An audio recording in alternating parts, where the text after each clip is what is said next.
Christy. Okay. Okay, today is the Mark, September you 20. can start recording now for live stream. We're live. Thank you. Today is September 22nd. This is the appointed time and place for the meeting of the Nampa City Planning and Zoning Commission. And we will call the meeting to order. Any announcements, Rodney? No, none from me. Approval of minutes. Everybody had a chance to review the minutes and would like to make a motion to approve them? I'll make a motion to approve the minutes. This is Ron. Okay, Rob, thank you. And second? I'll second. This is Jeff. Jeff, second. All those in favor? Wait a minute. Where's my list of names? What do we got online here? This is Tom. I'll say aye. Okay, Tom, thank you. Brett? Matt, aye. Jeff? Aye. Ron? Aye. And Adam? That's it for online. Okay.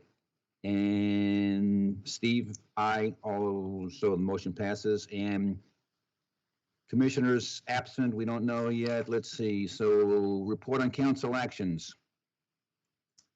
Mr. Chairman, Randy Haverfield, Nampa City Council. I'll just report to you on last night's city council meeting. We had quite a bit of information come before us, a lot of informative items. From staff, Beth Einig with the Economic Development Office presented her current white paper on as far as what's happening in the area with our labor force. Spoke a little bit about employment basically being back at the levels just at March of this year. So it's come back pretty quick, but we've added quite a few new jobs. Since then, 923 new people have been added to the labor force. A little bit of a knowledge to give to you is GoGo Squeeze is transitioning to 24/7 operations. So they're looking to invest 32.8 million in new equipment, and also looking to add, well, they just added 53 new full-time employees with additional payroll of 2.8 million. Lactalis is a capital investment about 1.7 million, creating 75 new positions, 70 of which are open. Amazon, obviously, as you know, is nearing completion and close to be opening. That'll be ramping up for about 1,000 employees. Autoval, again, is just close to being opening their doors as far as for production. They've hired to date 104 employees and are currently working to hire at least 3 to 4 people per week, 50 to be added by the end of the year and an additional 100 next year. Fleetwood Homes is seeing quite a bit of growth. People are looking to buy, I guess, mobile homes and so they've had an increase in their volume. So they've got currently 216 full-time employees. Heartland RV and CXT, which is the new concrete manufacturing. They make recreational, like bathroom facilities for recreational uses. They have they've hired 87 employees. And again, what we're seeing is quite a bit of opportunity for live work for folks in Nampa, but at the pace that we're on, we won't have enough employees in Nampa to cover the number of jobs that might be available. So we're probably going to be seeing quite a bit of transitional movement across county lines as far as with employees coming in, and which will be different than what we've seen in the past with a lot of our citizens going out of the city to work elsewhere. We discussed as far as the legislative priorities for Idaho cities, what we've sent as a letter to them asking if they would look at some of these items that are of importance to Nampa. We will be facing in the next couple of years a districting of the council, city council, so that there'll be up to four to six districts created, and then the council representatives will come from those districts. That is because we hit the population of 100,000, or will, by the time the census is validated. We looked at discussions in and around the highway districts, potential special levy consolidation. There's discussion ongoing. Registration fees for the counties. That's been something that's been out there as a means of maybe gaining more revenue for road improvements. Instead of taxation, it would be just a registration increase so that it basically covers, everyone would be involved with the cost of the upgrades. Planning and zoning, something that was spoken of was an amendment needed to prevent annexation into another city's impact area. We're currently working through an issue with the city of Star as they're looking to try to annex property within our area of impact. We've basically said, no, you can't do that. So, but it's an ongoing discussion that actually Doug Critchfield will be at I think either a city council meeting in Star tonight or one of their planning meetings to share with them the will of our council to not allow that to happen. There are, as far as there's a request for illegal fireworks to be spoken to. We're allowed to sell, but obviously it's against the law to fire those things off. We would like to have some definition on how we can create a better way of being able to control that activity if possible. So that's just something that's out there. And then building code changes. We will be advancing to the 2018 International Code Series as of January the 1st of 2021. There was a recommendation, a nomination of the Hasbrook House to the National Register of Historic Places. That was approved last night. That's kind of nice to see that award finally being moved forward. And then we did have a pretty good discussion about the amendments to the fiscal year 2020 budget. As we have rollover items, I won't get into the specifics and waste your time, but we went through that last night as well. So I'll let you guys, I know you have a lot going on, and appreciate your time this evening. If you have any questions for me, let me know now, or I'll see you next month, or I guess in 2 weeks. Randy, this is Steve Kehoe. Question, all these people that are driving to Ada County for employment, any thoughts on how to get them to stay here? Any kind of incentive programs or notices that we have jobs available here? Well, I think that's kind of what I was alluding to. There's going to be jobs available for people. Amazon's kind of setting the bar. It's going to be that $15 an hour rate, but Autovol is, again, they're hiring high school, if you have a GED, and training them. So there's going to be job opportunities for people that live in Nampa to work in Nampa. There's also some things on the horizon as the Nampa Development Corporation has been involved with trying to create that North Nampa industrial area. We're seeing interest there as the utilities are being brought to that location, and there's already some excitement happening out that direction. So I think the opportunities will come sooner than later. But I think to answer your question, I think the market's taking care of that, allowing people to work here, live here, and not have to drive to Boise or elsewhere. So it's coming if it's not already here and available. Okay, thank you. You bet. Peggy, if everybody's done, we can turn it back over to you now. All right, you guys have a great evening. Thanks, sir. Oh, Peggy, you're muted.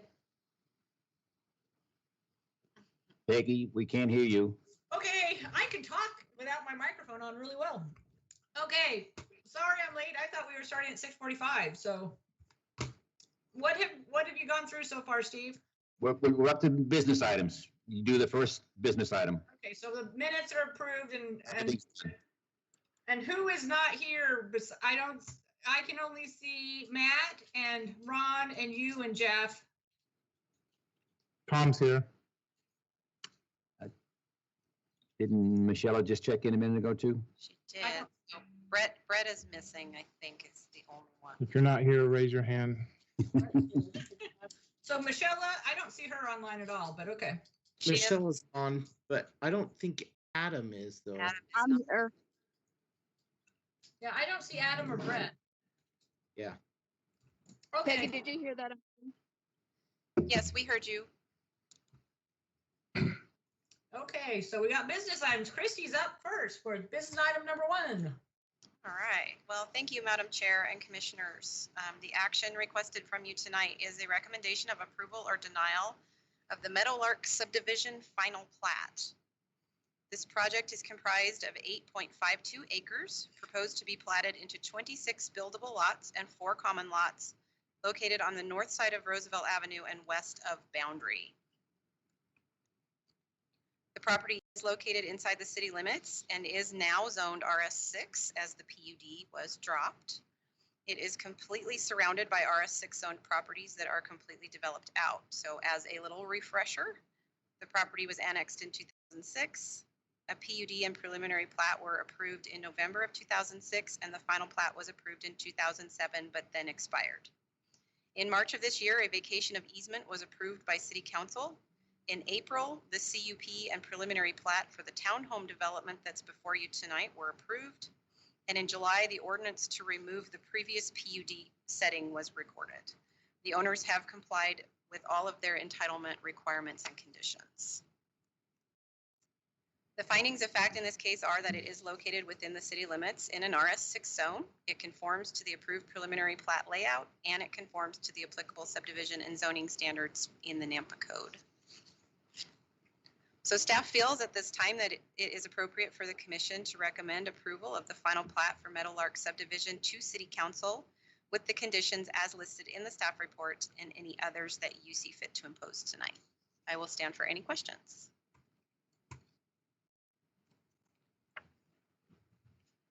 Appears nobody has a question. Christie, thank you. Thank you. Chrissy, I'm sorry, just a quick one. How long is a final plat approval last before it expires? A year? A year? Okay, so I thought. That was it. Thank you. All right, what do you guys think about this one?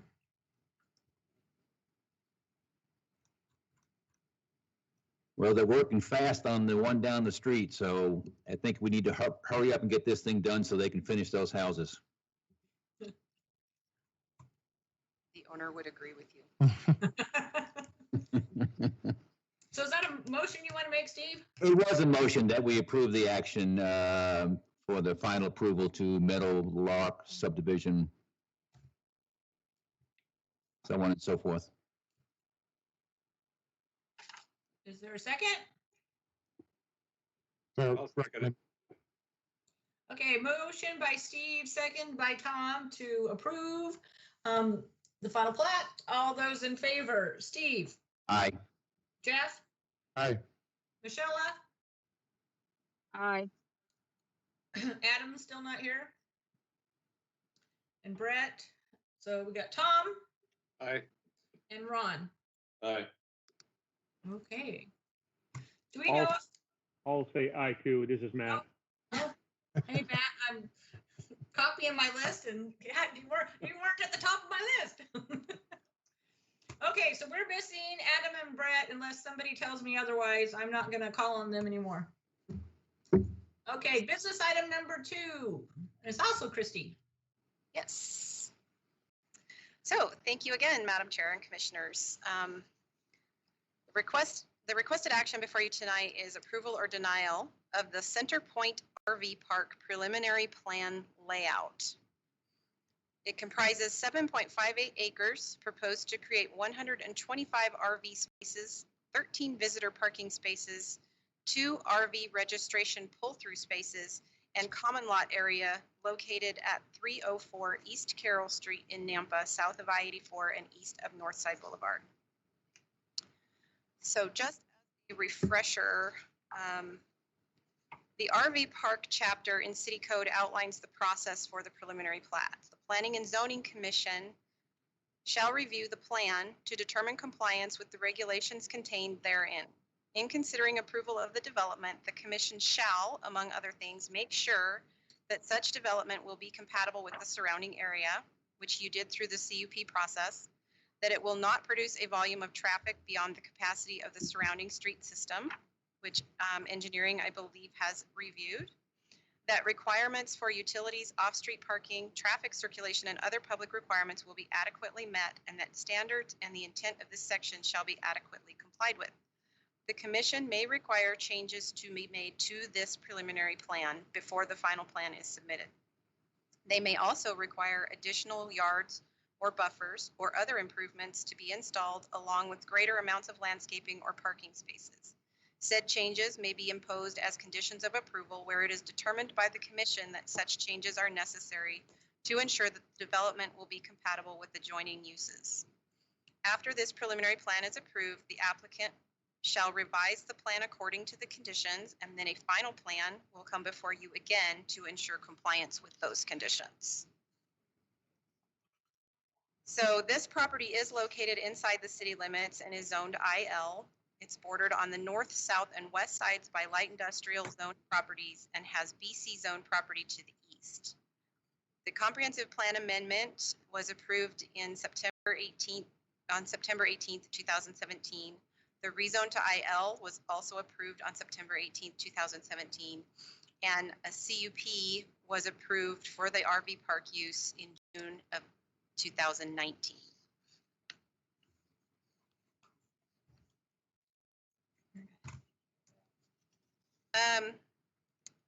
So the findings in this case are that the minimum space area required is 1,200 square feet.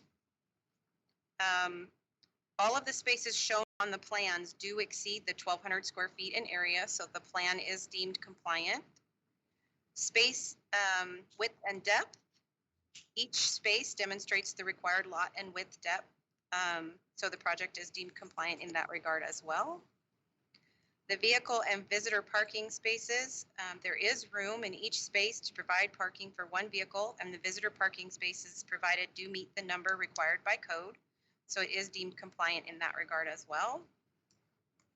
Open space should equal or exceed 75 square feet for each RV space, which equals 9,375 square feet for this plan. The plan proposes 21,344 square feet as qualified open space, so it is compliant in that regard as well. The trash enclosures will be constructed of colored CMU block with gates, and the immediately surrounding area of those trash enclosures will be landscaped. The net density calculation shall be less than 22 sites per net acre. This density calculates out at 16.5 spaces per net acre. The drive aisle dimensions shall be paved at least 20 feet wide. This plan demonstrates 20 feet plus. There's a couple areas that are close to 20 feet, but everything exceeds 20 feet. The landscape plans were reviewed and approved by Doug Critchfield in the Planning and Zoning Department. And the amenities that are included, so the clubhouse is a conventionally constructed building and will include kitchen, laundry facilities, private showers, and a large open area. The facility can be accessed by residents of the park and their guests only. The open ditch will be tiled and landscaped with trees and grass in the open space areas, and there will be a covered seating picnic area and an area designated for a dog run. Someone's checking in here. Rodney, can you let that person in? Thank you. Yeah, I did. Thank you. So in this case, staff feels that it is appropriate for the commission to approve the preliminary plan for the Centerpoint RV Park with conditions as listed here. The developer shall comply with the requirements imposed by city agencies. They shall address all the engineering redline comments and submit corrected plans with the final plan submittal. A right-of-way permit will be required. An erosion control permit will be required. Drainage calcs and geotech reports will be required with the final plan.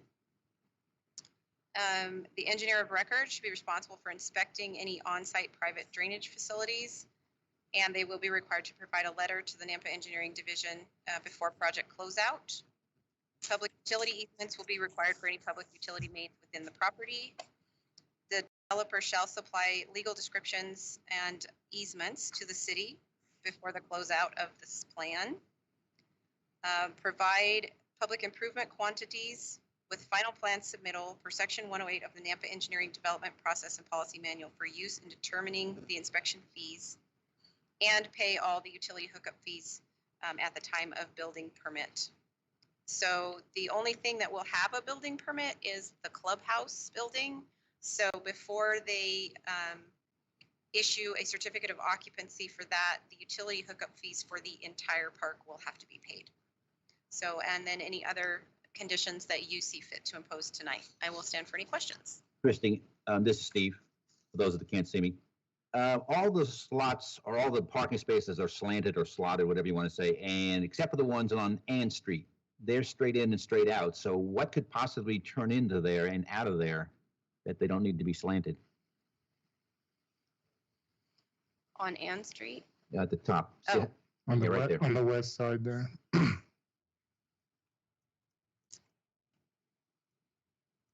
It's pretty tight, it looks like. Yeah, it's very tight. So that's a good question. There aren't turning radiuses necessarily prescribed in our code for those.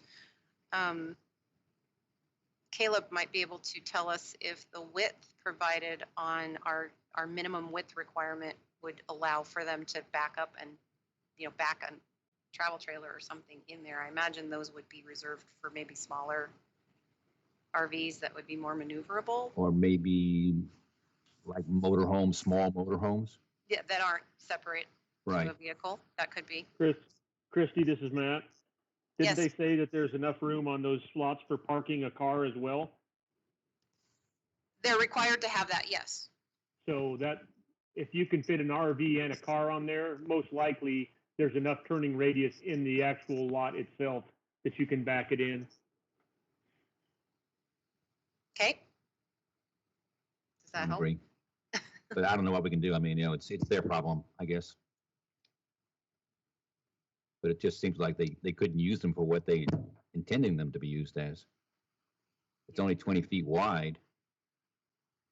You couldn't get very much to go in there. I don't know how to answer that question. I'm not an engineer. Yeah, not either. That's why I asked the experts. Okay, I guess. Caleb, you want me to weigh in?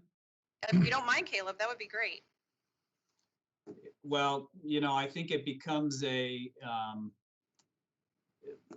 becomes the responsibility of the RV park to just manage what vehicles are able to utilize those spaces. There isn't a per se standard for turn radius. Again, it's very variable depending on the type of vehicle and trailer that you're pulling. So if it's a constrained space, then I think through the act of managing the facility, they're going to figure out what restrictions they're going to need to place on those spaces. So. Okay, thank you. Chris, I have a For any of question. you that are wondering, that's Caleb Leclerc. He's the assistant city engineer, Okay, taking Daniel's place tonight. great.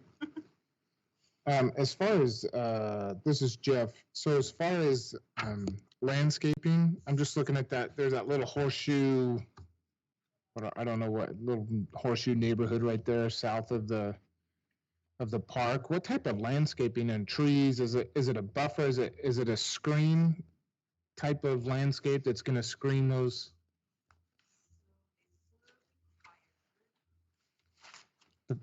The print's too fine on this for me to read what kind of trees there are.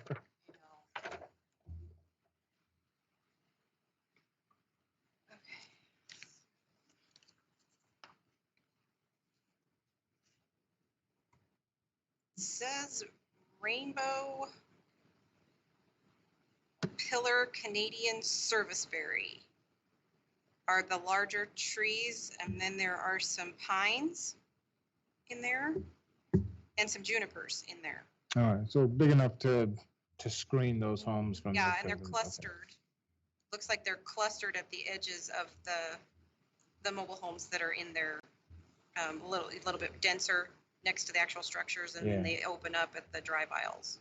Okay, all right. Oh, that's all I had. Okay. Thank you.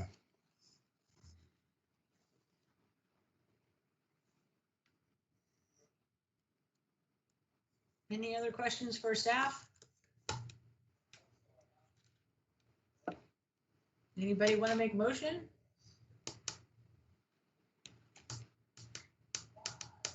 Madam Chair, I'll make a motion that we recommend approval of the, do we recommend or is this a decision on ours? This is a decision. Yeah. Okay. Then I would make a motion that we approve the preliminary site plan for the Center Point RV Park in an IL zoning district at 304 East Carroll Street for Treasure Valley Enterprises LLC, Paul Hill Big, with all conditions of staff. A second, this is Jeff. Okay, motion by Matt, second by Jeff to approve. All those in favor, Steve, Aye. Jeff. Aye. Michelle, Aye.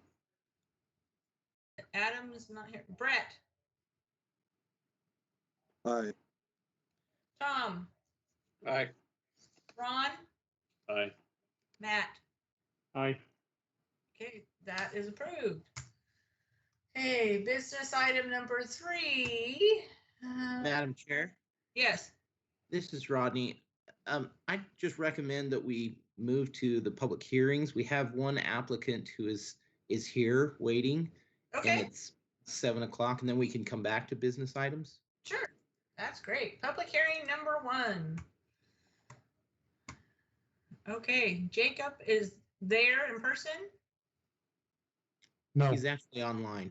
Okay. All right, Jacob, if you want to tell us your name and address for the record and tell us what you want to do.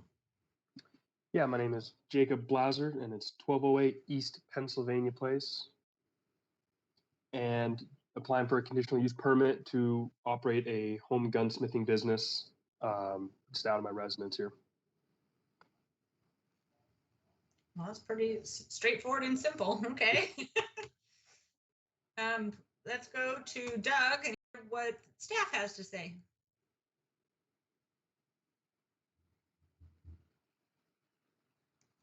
So, Madam Chair, this is Rodney. Mhm. I'm going to be covering for Doug. He is at a meeting in Star this evening. Okay. So let me see if I can pull this up. Can you see this on the screen now? Yes. Okay, great. So this is a request for a conditional use permit for home occupation gunsmithing business at 1208 East Pennsylvania Place in the Glenview Estates subdivision for Jacob Blaser. The comprehensive plan designates this area for medium density residential. In your staff report from Doug, he mistakenly put commercial in the staff report. Okay. So that's a correction. Zoning is RS6 zone, completely surrounded by RS6 zoning in that same subdivision. Utilities are all there. The applicant in their request, they stated these things: there will be no large or frequent deliveries, no employees, no manufacturing on the premises, and no retail traffic associated with the business. All sales will occur on the internet. The operation hours will be Thursday and Friday from 5 to 10 p.m. and Saturday from 9 a.m. to 2 p.m. A small amount of firearm inventory will be located at this address. All firearms will be secured in a safe in a dead-bolted room in the house that is dedicated for this purpose. So parking, there's paved parking just like any residence in that subdivision. So I wanted to just highlight this. It used to be that the federal government did not allow a gun business within 2,500 feet of a school. They have since removed that requirement, but we still like to just highlight how close these businesses are to existing schools. So Skyview High School is just to the south. As you can see, it's about a 550-foot walk from that high school. This is the front of the property.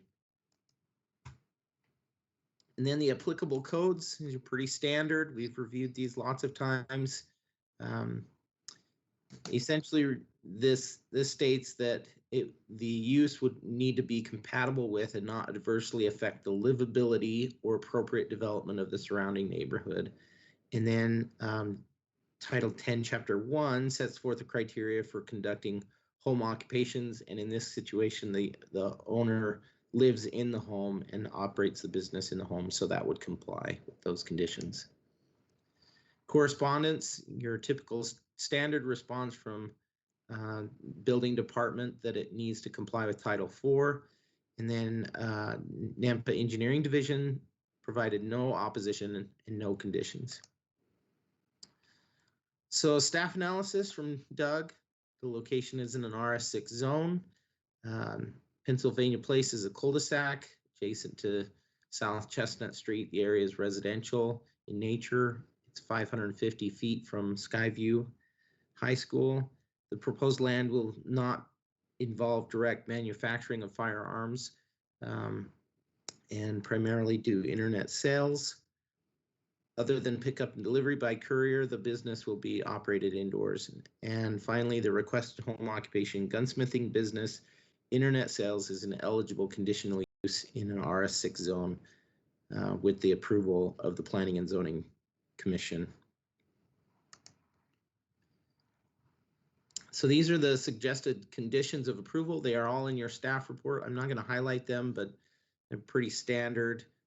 That it would not continue to any other owner of the property or any other business at that location, and that they would have to comply with all the regulations and secure any of the guns or components of guns in a safe location. So this is the potential motion for you to consider, and I'd stand for questions. Rodney, this is Steve. I have a couple of questions. Okay. He says he has in the general information proposed use description, home occupation, internet, gunsmithing business. What is gunsmithing? Is that the sale of guns, or is it the repair of guns or the alteration of guns? Boy, he's probably the better one to respond to that, but we do get a lot of gunsmithing businesses come in, and it ranges from manufacturing of guns to putting gun parts together, or even coating of the guns with a protective coating. And so we've even had some gunsmithing businesses come in because the federal government requires that they have permits from the city, and all they're doing is just coating parts of guns. They're not even assembling them to a full gun. So that term for our purposes is used very broadly. Okay, so because in his application he said based internet firearm sales, doesn't say anything about gunsmithing. So it makes no difference to us whether he's gunsmithing or whether he's doing sales. No, it's the handling and sales and manufacturing. All of those conditions are under that category of gunsmithing. Okay. And then I have just one other question. It says a small amount of firearms inventory. Now, to me, a small amount might be half a dozen guns, but to somebody else, it might be 100 guns. Do you have any idea what the small amount is? I don't. That is a question that I would recommend you ask him. Okay. Jacob, are you still online? I am. Can you answer that question, please? Yeah, so it would be closer to, like you're saying, half a dozen to a dozen. Just where I'm operating out of the house here, I'm not looking to do large quantities like you're saying. So Sure. At any time, I probably wouldn't have more than a dozen guns at the maximum on the property. So you're more or less facilitating the sales of guns and the slight alterations. If somebody says, hey, I want my gun blued, or if I want it sugar coated or whatever you wanted it done, you would do it for them and then send it on to them. Exactly. Okay, thank you very much, sir. Does anybody else have any questions for staff?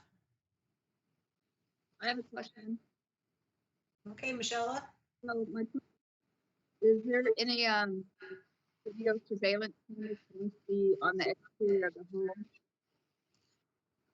Did anybody understand that? Because it didn't come through. I think she was saying it's a kind of like cameras or any kind of security on the house itself. I could be mistaken, but that's kind of what I got out of it. Exterior surveillance, I think she mentioned. Yeah, that's what makes me think. Madam Chair, Yes. this is Rodney again. I just recommend that we hold those questions for the applicant until after the public hearing. They're given a time to rebut any comments that are in or testimony that are given in the public hearing. And then that's probably the appropriate time to ask them those questions. Okay. Is there anybody there to testify, Rodney? I'm not at location, so I don't know. There's no one on site. Okay. Someone just checked in though, so you might ask the online group as well. Is there anybody on this meeting that would like to He's an employee. speak for, against, or undecided about this?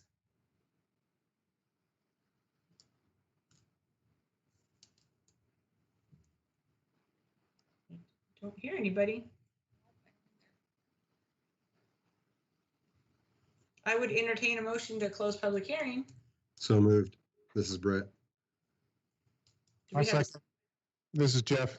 Okay, motion by Brett, second by Jeff to close the public hearing. All those in favor, Steve, Aye. Jeff, Aye. Michelle, Aye. Brett, Aye. Tom, Aye.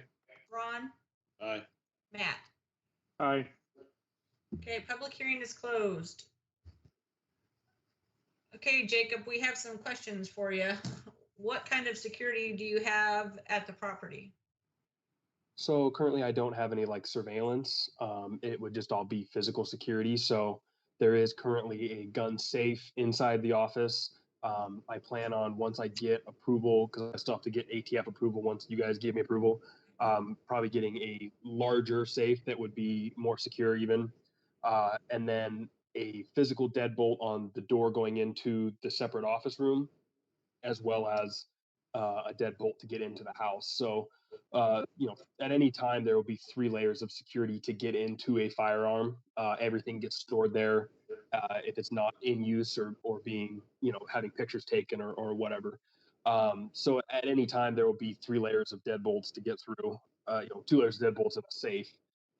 But currently it's just physical security that I have. No surveillance or anything like that. Okay, and you aren't gonna have a sign in your front yard saying you're doing this, so nobody's Nope. really gonna know. Yeah, exactly. Okay. Does anybody else have any questions for the applicant?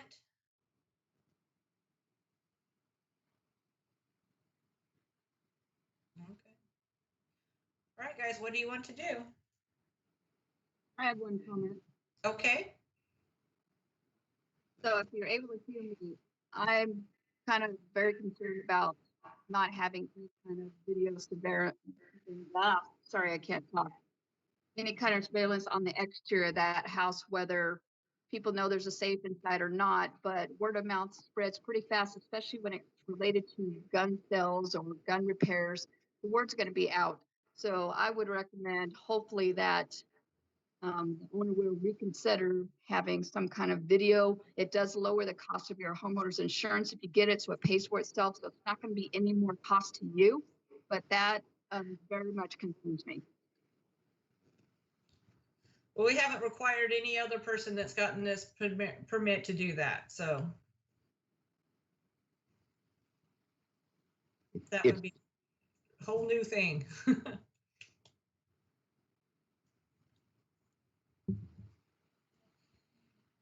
Michelle, was that a recommendation or was that a request to add a condition to the permit? Well, I'm not sure about everybody else, but I'm just concerned about any type of anything gun related, not having any kind of security that would show who's approaching this house that possibly could break in. Once it's done and everybody's wearing masks, you're not going to catch anybody, but at least maybe it'd catch a video of a vehicle or something. But again, it would pay for itself for any homeowner having any kind of security as far as cameras are concerned. And that was my comment. Thank you.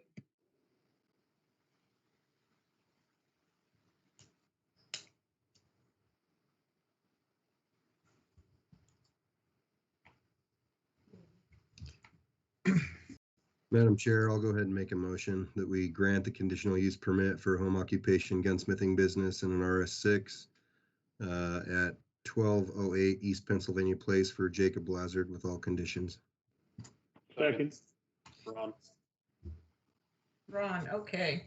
All right, there's been a motion to approve by Brett, seconded by Ron. All those in favor, Steve, Aye. Jeff, Aye. Michelle, Nay. Brett, Aye. Tom, Aye. Ron, Aye. Matt. Aye.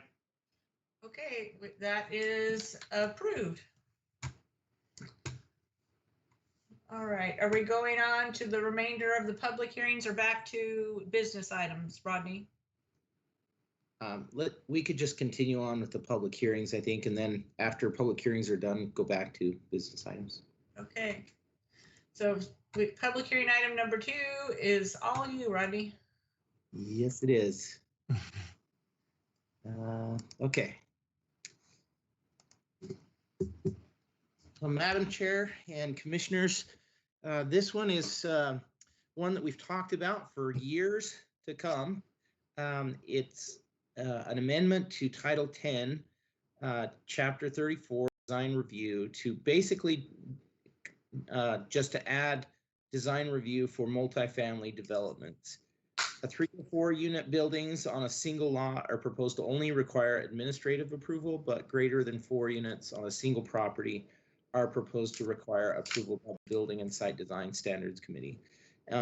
So just a quick clarification there. Let's say you had 3 and 2, a duplex and a triplex on the same property. It still requires a design review committee review because it's greater than 4 on a single lot, even if it is 2 different buildings. So I'll get into some more details in just a second, but Nampa City Council recently directed staff to propose changes to city code in order to ensure that all multifamily dwellings must go through the design review process. Council indicated their displeasure with the appearance of some multifamily developments that have been developed in recent years. They didn't give any specific locations, but they just felt like there needed to be more review of multifamily housing. So the applicable regulations, 1023D, the conclusions of law, pertinent proposed zoning ordinance text amendments, and I've highlighted or underlined the critical section there. The proposed amendments are or would be reasonably necessary in the interest of the public and in harmony with the goals and the policies of the adopted comprehensive plan. So if you were to recommend approval, it needs to be on that basis, that it fits that criteria. I did want to highlight, since one of those criteria was that it complies with the comprehensive plan, I wanted to highlight a couple of items from the comprehensive plan. Section 8.2 talks about multifamily housing and design. 8.2.2 talks about visual complexity and highlights differences or diversity in color, setbacks, materials, textures, and then it gives quite a variety of different ideas to achieve that visual complexity. The next one is 8.2.3, and then that's about windows.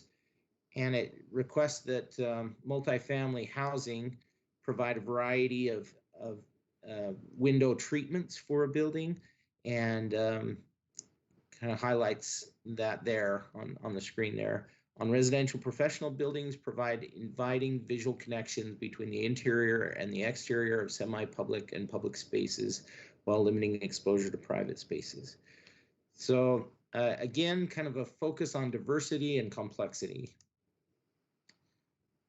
So proposed changes, there are multiple changes in the code, and all those changes are in your packet in the proposed ordinance. but I wanted to highlight the ones that were most significant. There's some of those changes that are in your packet in the ordinance that are just minor corrections to make it more clear. And ones that I'm highlighting now are a little more content related. So the first one, 1034-2, expands the number of zones that could require design review for multifamily housing. So currently, if it's in a BC zone or community business zone, and they need a conditional use permit to construct a multifamily development, then they would need to get design review. But if they were in any other zone like the RD, RP, RMH, or RML zones, currently they would not have to get design review done. So that it just expands that requirement to those zones. 1034-3, this section is modified to require that any multifamily development of 5 or more dwelling units in the development, not restricted to those contained in a single building, as I described earlier, shall be considered by the Building and Site Design Review Committee. Anything 3 or 4 dwellings on a single property would be handled through administrative approval.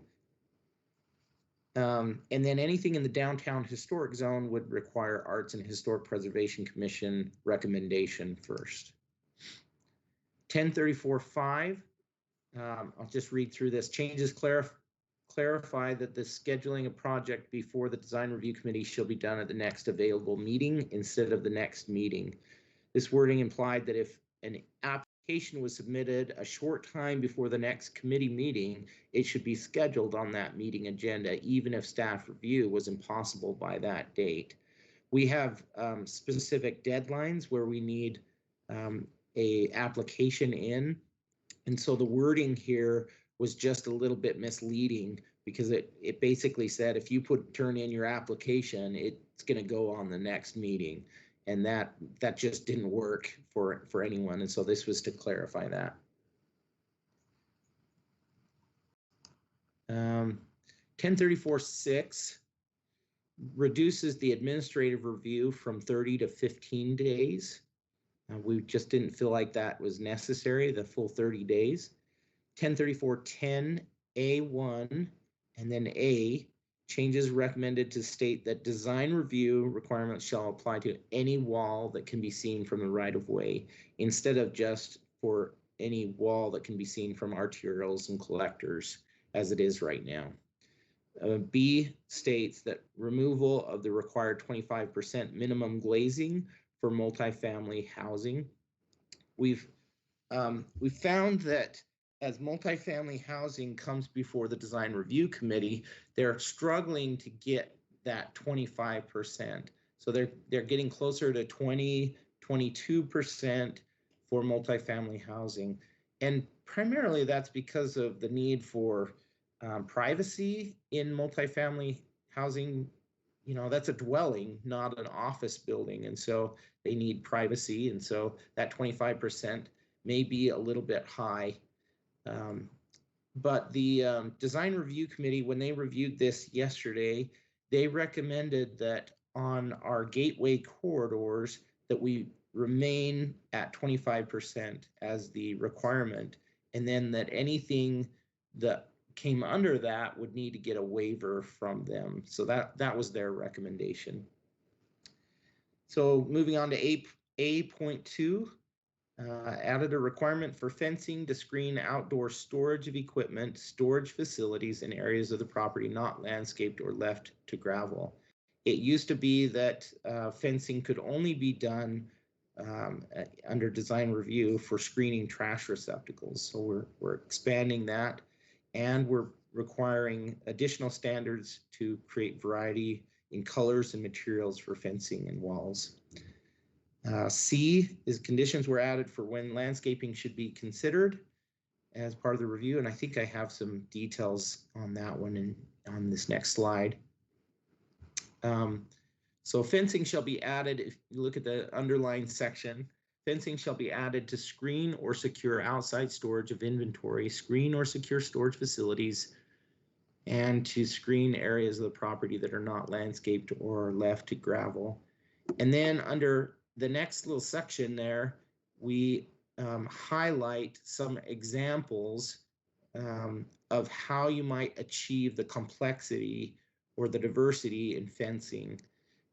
And we require that they have at least 2 varieties of texture, color, or materials.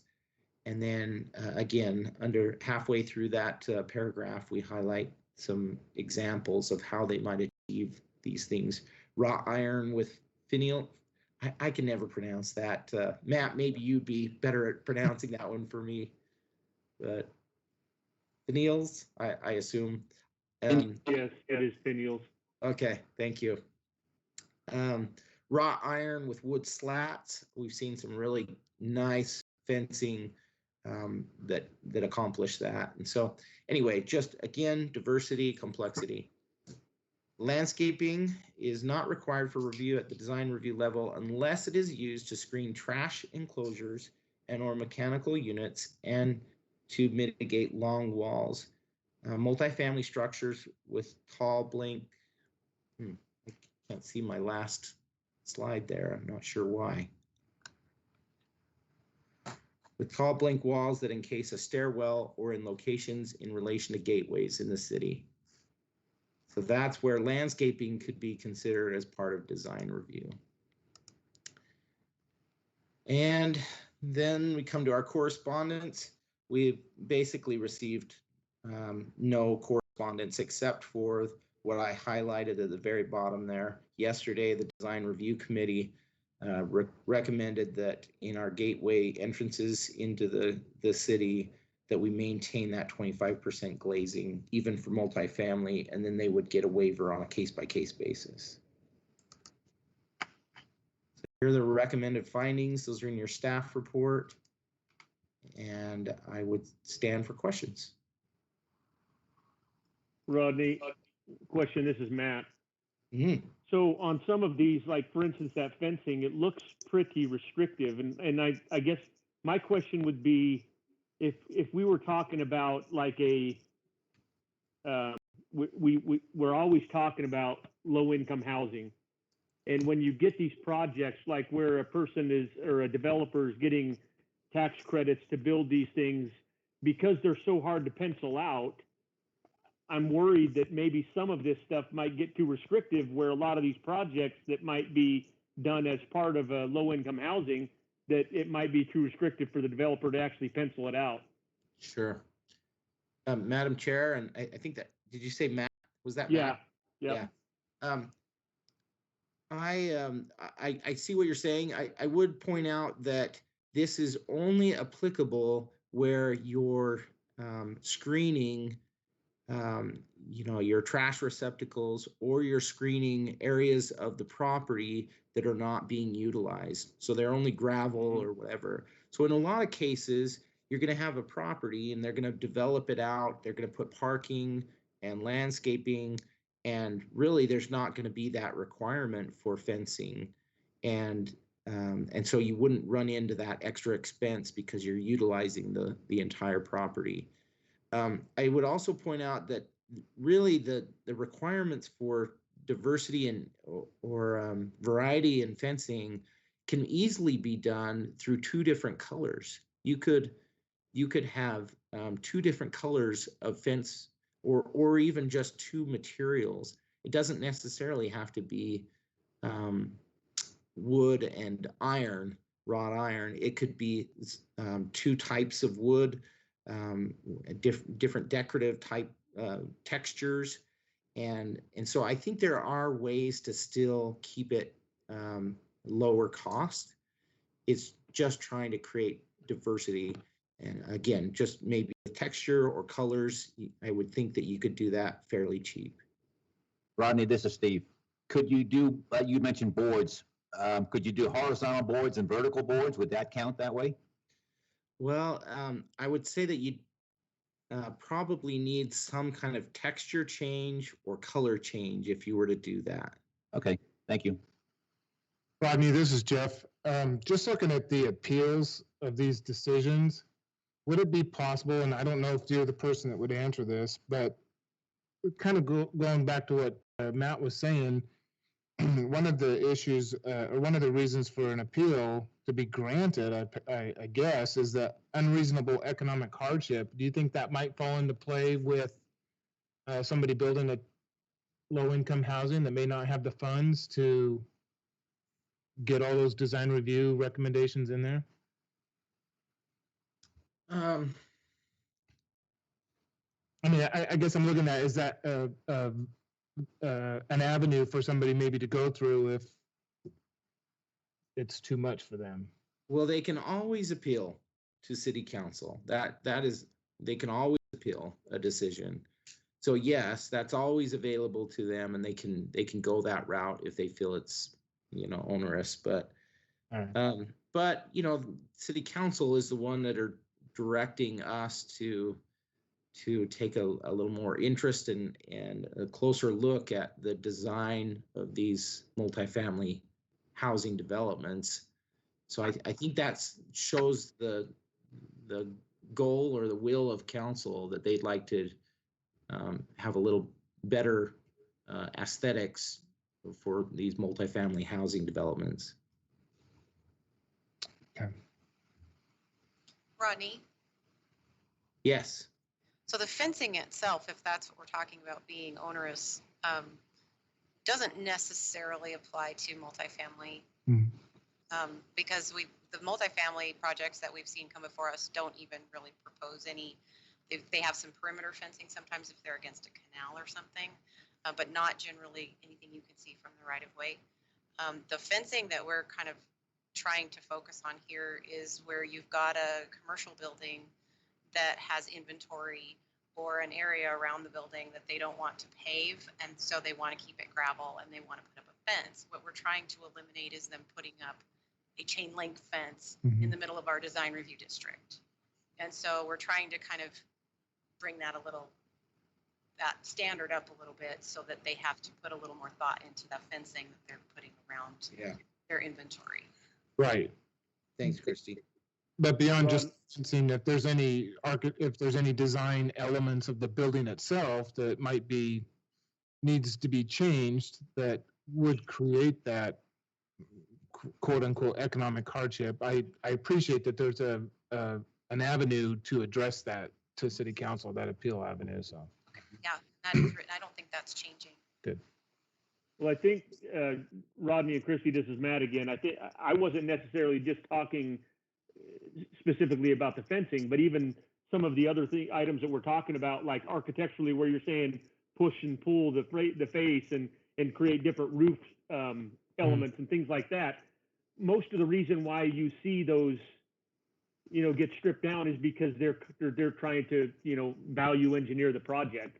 And so there's a reason why you don't see a lot of beautiful multifamily housing projects, because they want to strip them down. And so that was kind of what I was saying, is that, not just necessarily the fencing, but even, it's cheaper to build a square box than it is to build a box that has a bunch of push and pull on the face and stuff like that, because, those things cost a lot more money to frame and to build and to side and to do all those other things. And so that was just my concern, was that, I myself would like to see beautiful buildings, but a lot of times when I'm working with a client, they're saying, I don't want to do that. I want to strip that down.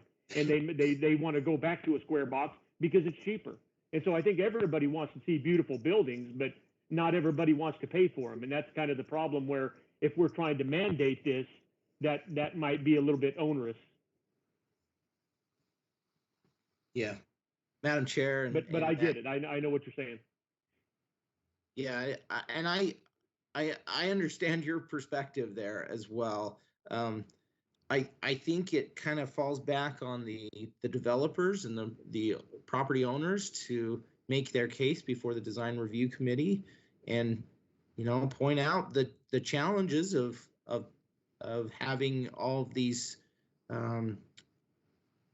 this variety of planes and the cost that is associated with that. And once they make their case before the design review committee, if the design review committee finds that they still want those conditions in place, then as Jeff had asked about, they can go to the city council for an appeal.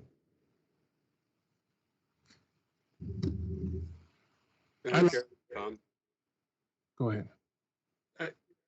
I'm kind of with Matt on this and a few of the others. It's if we put this as a standard of practice, it's just going to be a burden on those that are trying to bring affordable housing and rents that are reasonable for the wages in the surrounding areas. And every $1,000 you add to a building, it just raises the rents. And so if we're making them come in with all of these beautification ideas before they can even get something off the paper, it's going to start pricing some of these things out of what some of us would consider affordable housing for some of our workforce. And I get it. It'd be nice to have all these beautiful buildings, but these, this isn't Beverly Hills or downtown Eagle with, fancy condos. We could be pricing affordable housing out of people even thinking of doing anything here because of some of these restrictions. So. Rodney, this is Matt Yes. again. I wonder, because I can see it both ways, right? I mean, I like to make beautiful buildings. That's kind of what I'm into, right? And so what I'm worried about is like we said with the low income housing. And so I wonder if there isn't something where if a developer was able to come in with documentation saying that they're doing Section 8 housing or they're doing some kind of a low income tax credit housing, if they came in with that documentation, that would allow them to have some kind of relief from this, whereas you're protecting the low income housing part of this, but you're not protecting a developer that just wants to cheap everything up so he can make more dollars. Yeah, and I think you could put that in your recommendation, or as a condition of your recommendation of approval, if you want to move that way. So Rodney, this is Brett. Sorry. So how would we need to word something like that then, to be specific, but still leave it broad enough that it's not too overly specific? I think just what Matt said would work. Just Matt, make the motion and add that to it. That unless you have, paperwork saying it's Section 8 or whatever kind of subsidized housing, you can't do it. Well, I think it needs to be a little bit specific, because anybody could come in and say, well, this is intended to be low income housing when it not necessarily. So I think, and I agree with Matt also, if there's some documentation that the developer, the builder has saying, here's my tax credits, here's the documentation I have for low income housing, and this is what we're going to build. I appreciate the fact that they're coming in to do that, and therefore, if there's a little bit more incentive through the design and review committee to push that project forward.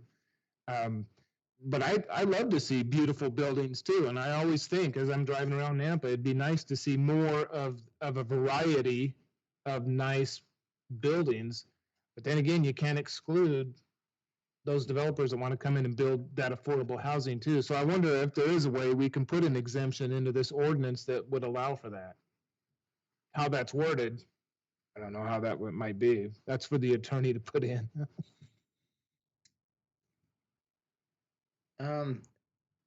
Madam Chair, Commissioners, I'm not really sure how to word that either, but I think maybe what I could do is just based on your comments here, and if you can put in a general comment into your motion, I could try to, well, we couldn't, I don't think we could adopt the changes with a dramatic change from what was advertised. So we might need to come back in and make that change and go through the whole process again. I'm going to need to talk with our attorney to make sure that I think that's probably the case. We can't vary too dramatically from what Hey, was Rodney? advertised. Hey, Rodney, can we table this and you take it back and with our suggestions to legal and see what other way they could possibly word it to where we could have some protection for the low income housing type projects set aside from these restrictions? Yeah, we certainly could do that. Okay, then I'd recommend we table this until it gets further review. Tom, can you wait a second? I want to make one more comment. This is Matt again. Okay, And I think I don't want to be, I don't want to discourage or come across as like I'm against this, because I think that with these new guidelines, what it does is it forces a developer to be a little more creative in the way that he builds these buildings. Because if you have these, maybe initially it's going to be a little bit onerous on them. But what it eventually does is that it's going to force them to maybe figure out or to design their buildings such that it can have the pushes and the pulls and the neat roof line, but still, be on a modular unit so that it is more affordable. So I don't want to come across as saying that I'm not pro, designing cool buildings, because that's what we want to do. But as long as, and even with the low income housing, they could still go through the design review, but they could have maybe a little more leniency towards that because of what they're trying to accomplish, but still, encourage them in designing these low income housing, they can still be a little bit creative in the way that they address it.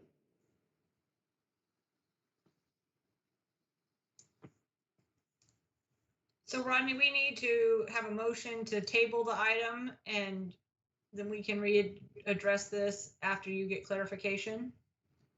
Yes, so it needs to be tabled to, continued Okay.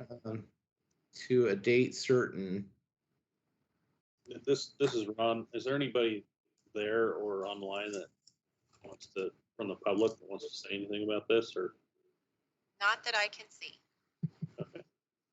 Just checking. So the next meeting would be the 13th of October Mhm. or the 27th. So Madam Chair, I think if we did it the 13th, that's plenty of time for me to determine whether we have to go through the whole process again. And it may be that by the 13th, maybe we bring back, well, let's see, 1, 2, that's not enough time to advertise a new one, but at least on the 13th, we could determine this isn't gonna work. We need to go back through the process and re-advertise with changes. And we could make that determination at that point. Okay, so a motion to continue or a motion to table? It's to continue. Okay. Somebody want to make that motion for us? just Tom, I'll make that motion to continue this till the 13th of October. I'll second. This is Brett. Okay, motion by Tom, seconded by Brett to continue this until the October 13th meeting. All those in favor, Steve, Aye. Jeff, Aye. Michelle, Aye. Brett, Aye. Tom, Aye. Ron, Aye. Matt. Aye. Okay, this is going to be continued to the October 13th meeting. Okay, public hearing number 3. Okay. That is also mine.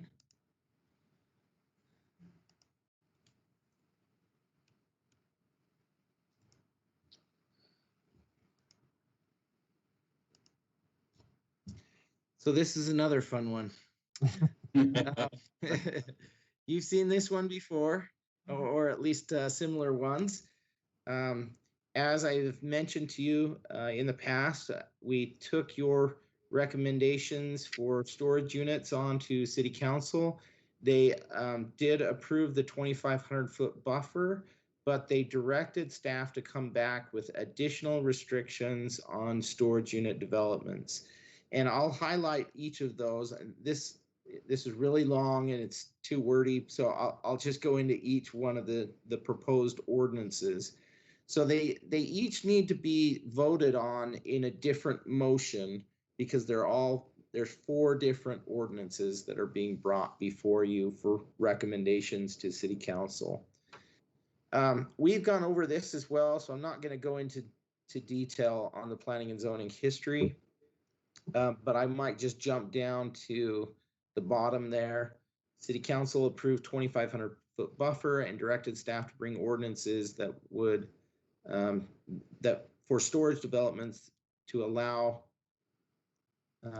to only allow them if they're in a mixed use. That was one of the recommendations. The second one was to remove ability to construct new storage units altogether, completely. Another one was allow storage developments only in the IL, light industrial zoning district. And then the last one was just bring us any other reasonable limitations on storage unit developments. So it was really challenging for me as staff because there were so many different ideas and different opinions about this from City Council. And so the attorney and I worked together on drafting 4 different ordinances, and I'll highlight each of those ordinances. So just a reminder, these are the same conditions. The code says that it needs to be reasonably necessary in the interest of the public and in harmony with the goals and policies of the adopted comprehensive plan. So option 1, this is the first ordinance. Option 1 is an amendment of the land use table in City Code 1032, eliminating any new storage unit or RV boat storage from locating in the city. So as you can see, all those that were previously conditional use permits are now eliminated completely. Option number 2, amendment of land use table in the City Code Title 1032, Service and Office Land Use Building, Occupancy Type Note 4, reverting the approval or denial authority for a storage development conditional use permit from City Council back to the Nampa Planning and Zoning Commission. I forgot to highlight that that's something that they, one of the council members suggested we look at one more time, is to provide that back to your authority, to the Planning and Zoning Commission's authority to make that decision. So you can see that change recommended there in ordinance number 2. Option number 3 is an amendment of City Code 10119 requiring new storage developments use a minimum of 25% of the property for uses permitted in that zone other than storage and located between the storage facilities and the roadway, but not to exceed 150-foot setback.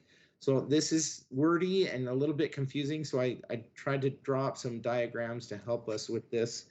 So on the left, if you see this, this entire property, if it was on its own, it could be done with a commercial development or whatever.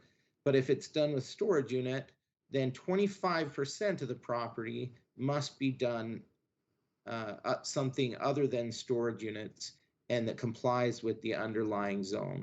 So for instance, if it's a BC zone and you wanted to put storage units, you'd have to have 25% greater, at least 25% of the property designated for something else like office. So if it's in a BC zone, you could put office out in front and storage behind. And it would have to be up against the right of way to kind of provide that buffer between the right of way and the storage. So, Rodney, Yes. can that be the office for the storage unit? Or is No. it, okay, it has to be a totally separate business. That's correct. Okay.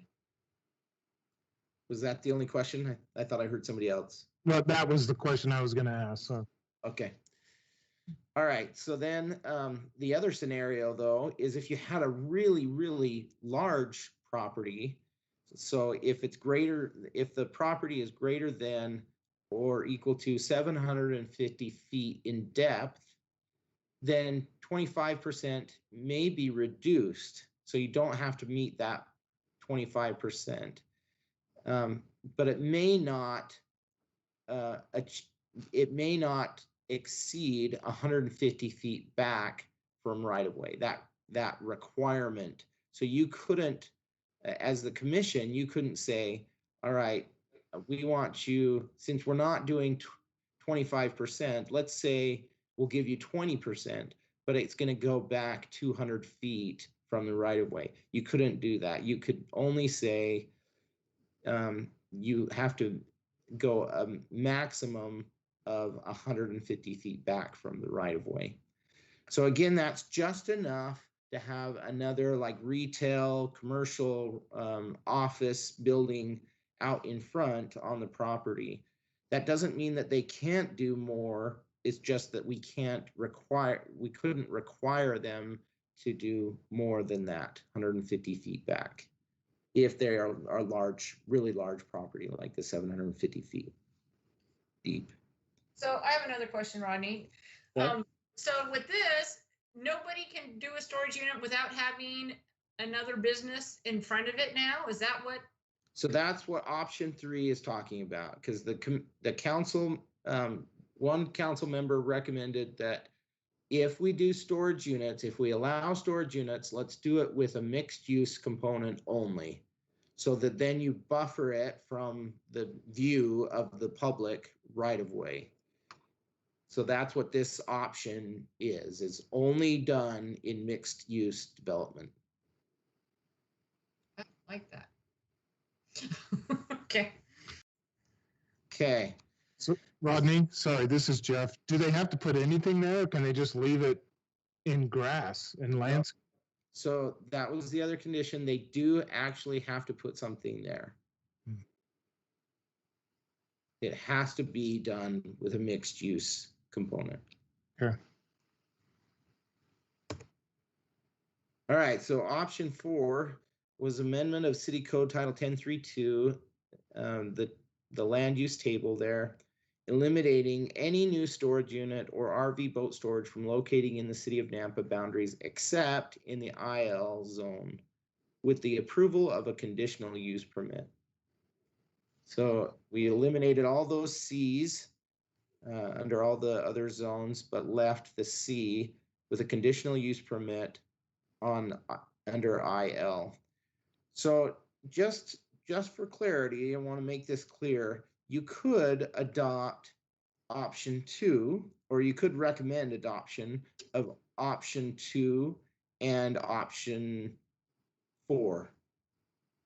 That way it would come before the Planning and Zoning Commission for an IL zone. You also could add, any of these others back in as a recommendation.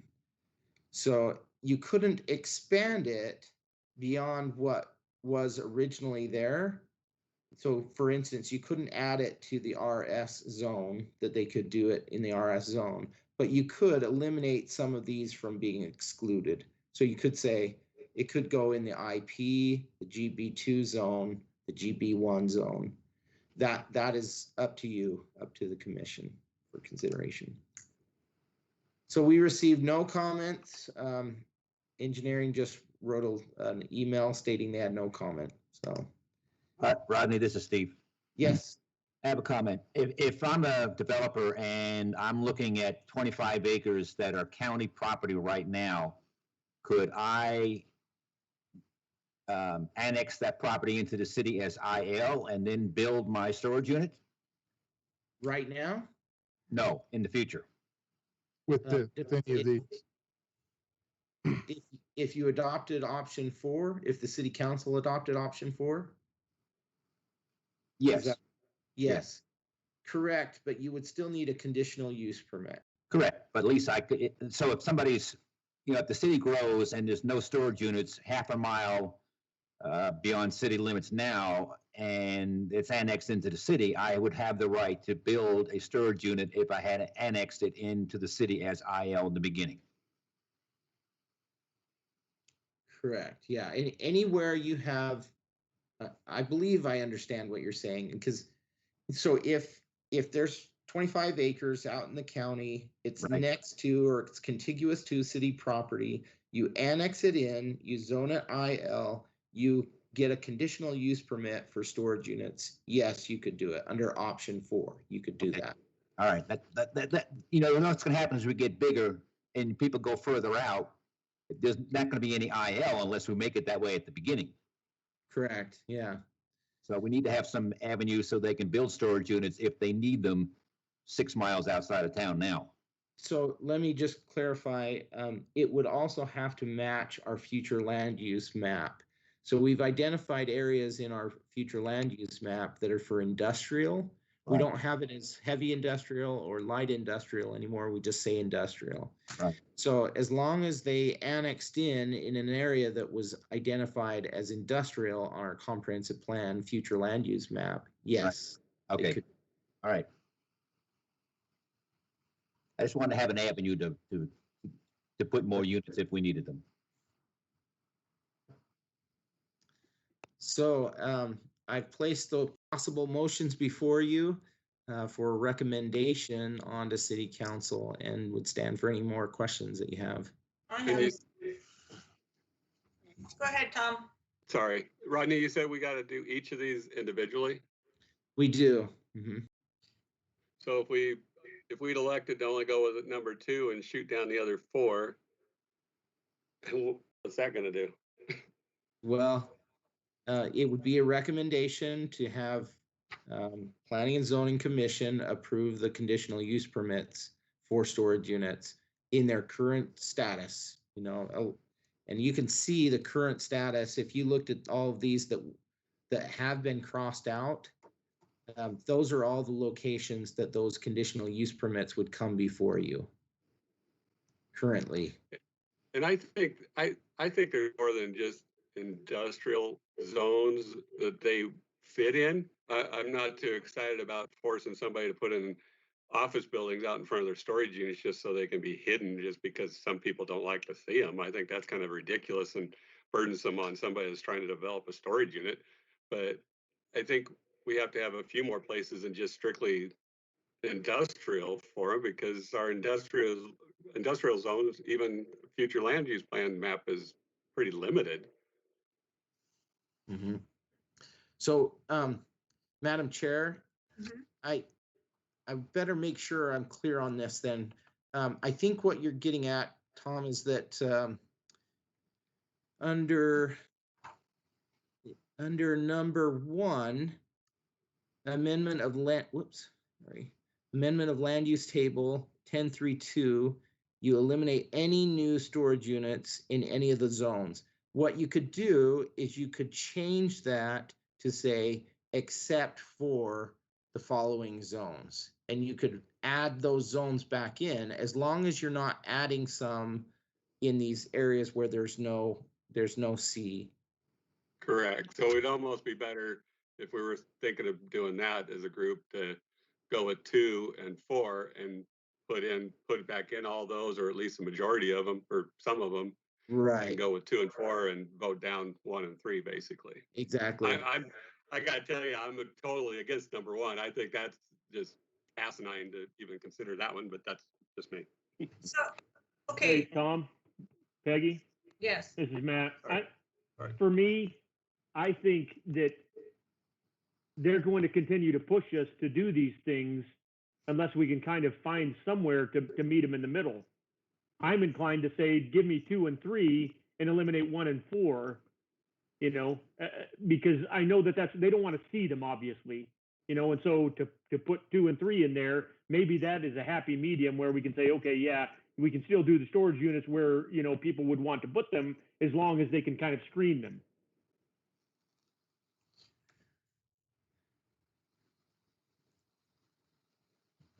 Okay, Rodney, I'm confused with this. So they gave us 4 amendments, but they're not expecting us to, or asking us to approve all of them, because 1 and 4 contradict each other. And right, so this is just like multiple choice, pick what you're willing to do. It basically is. Yeah, we struggled because they weren't on the same page. The council wasn't all on board with knowing exactly what they wanted, and so they threw out several ideas, and it just kept going round and round a little bit. And so the city attorney suggested, well, what if we brought back 3 or 4 different options for you to choose from? And these 4 options are ones that we heard from them, not necessarily collectively, but at least one city council member mentioning each one of these. Okay. Hey, Rodney, quick question is Matt. Mhm. Did we ever put a condition on for design review approval for all Yes. storage units? That's correct. All Okay. storage units must go through design review. Okay. So Rodney, that's what I was gonna ask. So at the design review stage, that's where they can say, hey, we need you to have this buffer in front, or we need this landscaping, or we need this type of a look or whatever. So that's at that point where we can actually kind of do number 3, it looks like, without mandating that they put an office building in front of it. Madam Chair, I guess I better respond there. The design review committee can only operate in the boundaries they have in 10.119. So in 10.119, we have some specific conditions, right? That if you can see the side of a building from the right of way, it needs to have jogs in it if it's over 100 feet. So that condition is what the design review committee is going to be reviewing as part of their design review. They can't just add on a certain amount of space to the front of the property as a buffer. That would be something that you could do as a conditional use permit right now. Currently, you can say up to 150 feet, you can require them to set back away from the right of way. And that, or I shouldn't say you, the city council could do that with a conditional use permit. So if it came back to you, you could do that. If the commission were to be the ones assigned to approve the conditional use permit, you could require up to that 150 feet under the current code.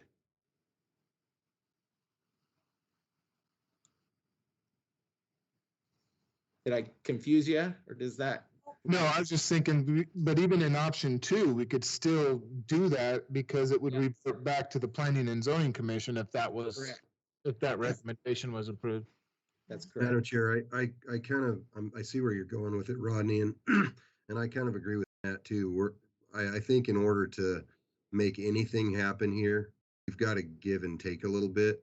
I don't think city council is just going to come back and say, okay, we don't want to make a decision, we'll just dump it back onto planning and zoning. There's a reason that they took it from us in the first place, because they didn't feel comfortable with some of the codes and ordinances and the way things were worded. So I think if we, I guess essentially throw them a bone here and say number 3 and number 2, then it's really up to us. If they go along with it, we could require up to that, but not to exceed. So we could basically make that judgment at that time. But I think we're going to have to do more than just say we want control again, because I just don't think they're going to go for that.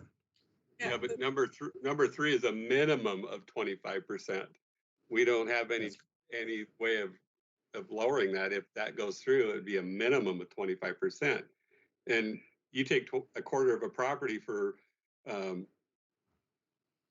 storage units, that's a big chunk of that storage unit to turn into an office building that's going to be out in front. It just, I don't like that restriction. I think we're putting too much restrictions on people that have a business they want to put in place. Right. We're asking them to take on way more than they were planning for. They may not have the financing to do 2 businesses on one property when they're planning to just do the one. Yeah, and what happens when that office building, everybody moves out, now the owner doesn't have enough income to offset his losses? Well, that office building sits vacant, and pretty soon the whole storage unit looks like crap, and just because we got some stupid restriction that says you got to give up a quarter of your property, that just doesn't make sense to me. Well, and I know, but I think we need that to the remember problem is, too. go ahead, Brett. Well, I think we need to remember too, we're too focused on office buildings. There's a lot of other uses that we could use. I mean, I think probably a restaurant would be fine, like we just saw here recently. There's a lot of other things besides just an office building that I think would work. So I think the I don't scary know. thing is that you're dealing with people that have said, hey, let's eliminate all storage units from the city limits. So they're not necessarily thinking along the lines of what's fair. That's not even in their consideration, it doesn't look like. Yeah, I'll And I'll so, agree I with mean- you on that one. So I think number 1 and 4, I think those are crazy, but, Right. and that's why I say, you know, at least 2 and 3, that would give us some opportunity to work with the people, you know, and giving away 25% of your property versus not even being able to build what you want to build.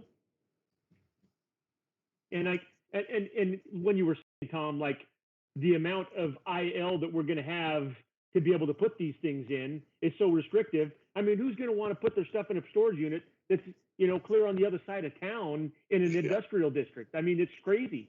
Yeah, I think you need to do 2 and then modify 4 to add in other zoning besides the IL. Yeah, I'm with you, Peggy. I like that. I'm with her too. This is Steve. Well, why don't we start eliminating things then?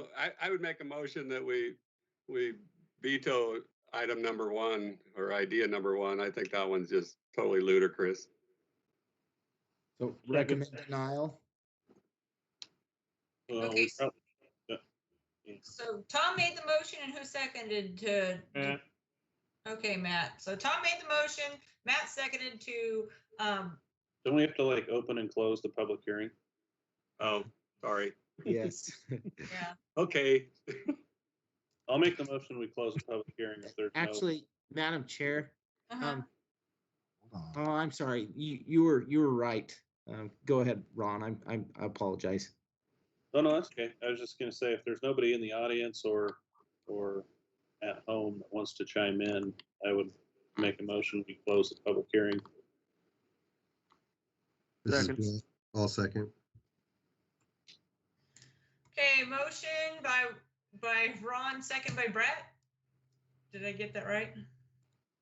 Okay. Or Matt, either one. Or Matt. Oh, somebody, who seconded it? Who did it? We both did.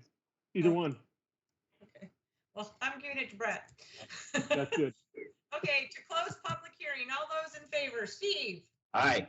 Jeff, Aye. Michelle, Aye. Brett, Aye. Tom, All right. Ron, Aye. Matt. Aye. Okay, now Tom, you can make your motion for, that you were trying to do before. Okay, I make a motion that we veto item number 1, not even consider it. So you're recommending denial. Denial. Yeah. There you Yes. go. Thank you. That was the word I was trying to come up with. Still Okay. second. And that's Matt? Yep. Okay, so motion by Tom, second by Matt to deny amendment number 1. All those in favor, Steve, Aye. Jeff, Aye. Michelle, Aye. Brett, Aye. Tom, Aye. Ron, Aye. Matt. Aye. Okay, number 1 is out of there. Madam Chair, I'll make a motion. This is Jeff. I'll make a motion that we recommend approval of amendment of option number 2, which is an amendment to revert the approval or denial authority for storage development, CUP, from City Council back to the Nampa Planning and Zoning Commission. Okay. Do we have a second? Well, I wanted to ask a question. Is he gonna come up with another something else on 3 or 4, or is it, Maybe. okay, Or maybe somebody else will. We're all right. just going down the line. I think after our discussion that number 2 is a viable option. Right, but at it needs this to do point with right now. something else. No, you don't Yeah. have to. Well, but as somebody said, that, But number 3 could change, yeah, number 4 could Right. change, but I think we're in agreement, right. if I'm not mistaken, that number 2 option is viable. Yes. That was my Second. motion. So do we have a second for Jeff's motion? Yes, Matt. Okay, motion by Jeff, second by Matt to recommend approval of the amendment number 2. All those in favor, Steve, Aye. Jeff, Aye. Michelle, Aye. Brett, Aye. Tom, Aye. Ron, Aye. Matt. Aye. Okay. So now what do you guys want to do with 3 and 4? I don't like 3 at all. I think 4 is gonna be the one we can modify to make it fit the best, but I don't like I'm worried that number 4 is just gonna come back to us. That's what I think. I think number 3 is the more viable option when you're talking about what city council wants. I think 4, they'll just send it back to us like they have. I agree with you, Matt. This is Ron, but I'm not too worried about doing what city council wants. I mean, Right. to require 25% of a specific project type in the city to be mixed use. I mean, I don't even know how legally that can be drafted and written, and doesn't open us up to every self-storage developer in town to say that's unfair, yeah. because it is, I think. Yeah. If I were going to develop a 40-acre IL project, light industrial warehouse project, and the city told us we had to put 25% some other use. I mean, there's a reason why industrial goes where industrial goes. I won't get into it, but but we had an experience in Meridian where we were looking at a site that was perfect for industrial, and we're told that we had to make it go 3 different uses with 10% residential, and we dropped the site and left. So we went somewhere else with our investment. It just doesn't make sense, and it's clear from these recommended motions or recommended code changes that city council's not even on the same page. Maybe we need to get back and have another joint meeting and really kind of figure out what we're trying to do here with self-storage in the city. It's a need, obviously. That's why there's so many projects out there. We don't want them all clustered in one part of town, because they need to be close to people's homes or close to recreational amenities that our city provides. It's frustrating. So I'll shut up now. Rod, this is Steve. I agree. Rodney? Yes. On number 4, we could add other zones besides the IL. Isn't that what you said? You could, as long as you don't add them in where they weren't there before. Correct. But to the other people on the commission, the other commissioners, do you think that would be a way of finding other places to put them? Because that was my concern, is that if we just had them in the IL, there wouldn't be enough places for people moving in the outer areas without driving 5 miles to their storage unit to pick up a box of clothing or something. Right.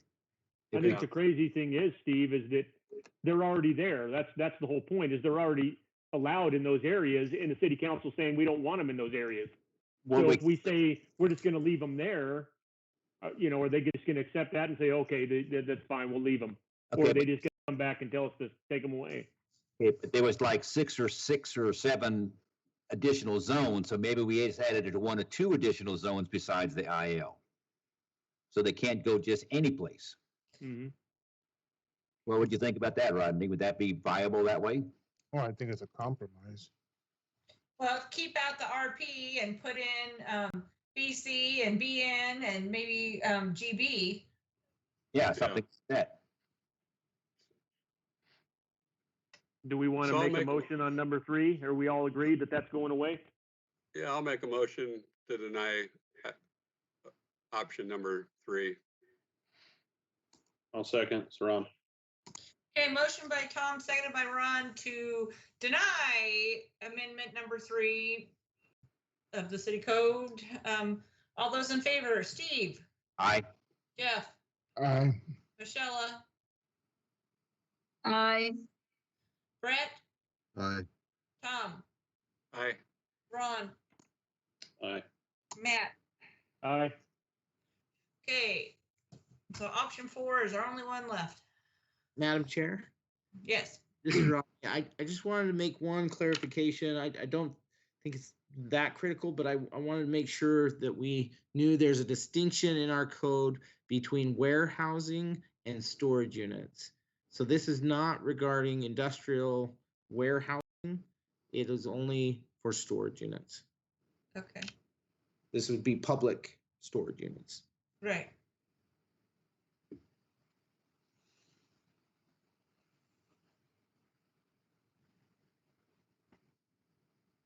Which includes the open RV boat parking, right, Rodney? That's correct. Not just contained or, okay. That's correct.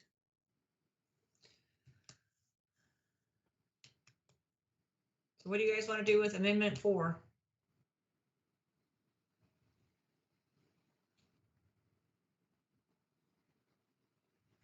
Well, this is Steve. I'd say add a couple extra zones in there besides the IL. We don't have to do this 2, 4, 6, 7 of them up there. We do an extra 3, that should pretty much cover it, or I would think, at least give city council something to look at, and then they can say, well, yeah, but we want to do also this zone. Or no, we don't want to do the extra 1 zone you put in there. We can start with that and see what happens. What's Hey, Okay. Rodney, question. This Yes. is Matt. Mhm. From your experience in city council, are there specific zones that they tend to be most concerned about? So it's interesting. I'm not really sure how to respond to that because at one point they were really strongly against industrial zones for the reason that, you know, storage units don't use utilities. You know, we have limited amount of industrial area. So some of those industrial uses that are manufacturing or noisy processes, they wanted to preserve those industrial areas for that type of use and uses that would require a lot of utility and water and sewer and that kind of thing. And so I was a little surprised by the direction to consider the IL zone as a zone that could allow the storage. On the other hand, the RP and the BN zones are the ones that have had the most conflict because they're the nearest the residential subdivisions. And so I'm not really sure how to respond to that because it's kind of been all over the board a little bit from council's perspective there. They've talked about preserving industrial, but now they're recommending that we look at industrial, the Well, one Right, zone. Steve, that's why I'm saying, let's put in a couple extra zones and give them something to look at, and they say, well, we don't like those 3 zones, we'll eliminate this and put in that, what do you guys think? And then we can make decision based on their comments. But right now, we don't have a whole lot to go on, except trying to figure out what the public might want, and they're not gonna want just IL.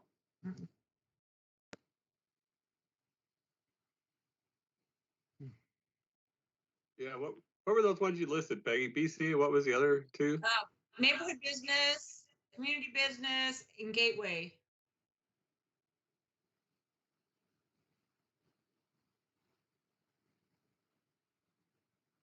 Anything else you think, Rodney? We should have 3 of them, or just 2, plus the IL? I'm gonna leave that to you guys. Any- Well, Good choice, Rodney. He likes his job. okay, I'll ask Christie then instead. That's why we don't get paid. God. You know, I'm kind of torn between this because I agree that IL is valuable real estate. And with what we just heard from Councilman Haverfield, as far as the job growth and most of that is in industrial areas, you know, are we going to be putting the city at a disadvantage if we're opening up IL to storage units? I don't want to go down that road, but it's just a thought that I'm throwing out there. And then at some point in the future, are we preventing existing manufacturing business to grow or from others to even come into the city because of the lack of IL? Because there's a storage unit on there. So I'm kind of leaning towards going to recommending the other zones and have 3 or 4 options as far as those other zones and leaving IL to industrial, the manufacturing type businesses. Right, that'll bring in jobs and taxes, yeah. Exactly. Well, if we left the IL in there, they're not going to use it if they don't think it's going to be viable there. So if we have 2 or 3 other options, they'll pick those first. So we don't really need to eliminate IL. The customer will eliminate IL because they don't want to put anybody in there. So let's come up with 3 locations, 3 zones. And Peggy, the 2 that you've already had, I agree with those 2. Somebody come up with a 3rd one, and then we'll have 4 locations or 4 zones they could have them in. And if they choose not to go to IL, great. Anybody want to recommend a 3rd zone? No? Well, I said neighborhood business, community business, and gateway business. Those are and gateway business 1 and 2. So that's 4. Oh, 1 and 2. I thought you just said 1. Well, okay, I'd go with that then, 1 and 2. Rodney, this is Brett, do you think it's unreasonable to eliminate industrial from the list? Yeah, I'm sorry. This is so hard because I had so many different opinions that I'm trying to deal with. Quite frankly, the IL recommendation was thrown in at the very last, and so I don't know. I mean, so much of what they've talked about has been concerns about the lack of benefit, financial benefit to the city, and the use of that land for something that could have been used for manufacturing or whatever it is. So they've had lots of discussion about that, but then they threw that in at the last minute, that IL, as one of the options they'd like to look at. And so I'm sorry, I can't be more help there. I'm a little bit lost as to how to proceed. I'd like to eliminate the IL because the storage unit in an IL's zone is not going to bring any jobs to the city of Boise or city of Napa. So it's just a waste of good industrial land. So I think I would recommend we pull that one out of there myself. Well, this is Steve. The only reason I would say leave it in there is that way city council will say, well, they didn't shut us off completely and we're going to deny their request. If we leave it open, the marketplace will decide whether it wants to be in there or not. And I think most developers are going to say, or most business people say, no, I don't want to put a storage unit in there. Who's going to use it?